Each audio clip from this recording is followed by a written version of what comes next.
Hello దోస్తులు, ఎట్లున్నారు? బాగున్నారా? అందరు బాగుండాలి, అందులో నేను కూడా ఉండాలనుకుంటాను. ఇక్కడ మా ఇంటి దగ్గర పోషమ్మ తల్లి టెంపుల్లో శివయ్య లగ్గమైంది ఫ్రెండ్స్. అంటే పెళ్ళి అయిందనమాట. శివుడిది పెళ్ళి చేశారు శివయ్యకి. చూడండి ఎంత మంచిగా ఉన్నాయో విగ్రహాలు. మీరు వీడియో మొత్తం చూడొచ్చు ఫ్రెండ్స్. స్టార్టింగ్లో నుంచి చూసారు కదా, చూసుకున్నాక వచ్చారు కదా. చూడండి విగ్రహాలు ఎంత బాగున్నాయో.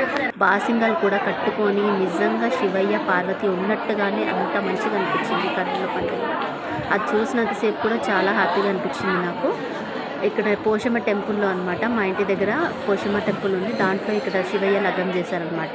ఎంత బాగున్నారు కదా ఫ్రెండ్స్. చూస్తుంటే విగ్రహాలు కూడా చాలా బాగున్నాయి. ఇక్కడైతే అమ్మవారు కలశాలు పెట్టారనమాట. అదే అనమాట ఇది. చూడండి, నేను పోషమ్మ తల్లిని కూడా చూపిస్తాను. వెళ్తాం ఎప్పుడు మేము బోనాల పండుగకి ఈ తల్లి దర్శనం చేసుకోవడానికి వెళ్తాం ఫ్రెండ్స్. చూడండి ఎంత బాగుంది అమ్మవారు.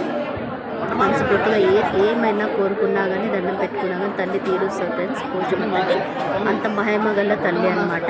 చూడండి ఎంత బాగుందో. 2 కళ్ళు కూడా సరిపోవట్లేదు కదా మీకు కూడా చూడడానికి. అందుకే మీ అందరికి చూపిద్దామని నేను వీడియో తీసుకున్నాను ఫ్రెండ్స్. చూసారా? ఒకవేళ మీకు వీడియో నచ్చితే కనుక సబ్స్క్రైబ్ చేసుకోండి. Thank you.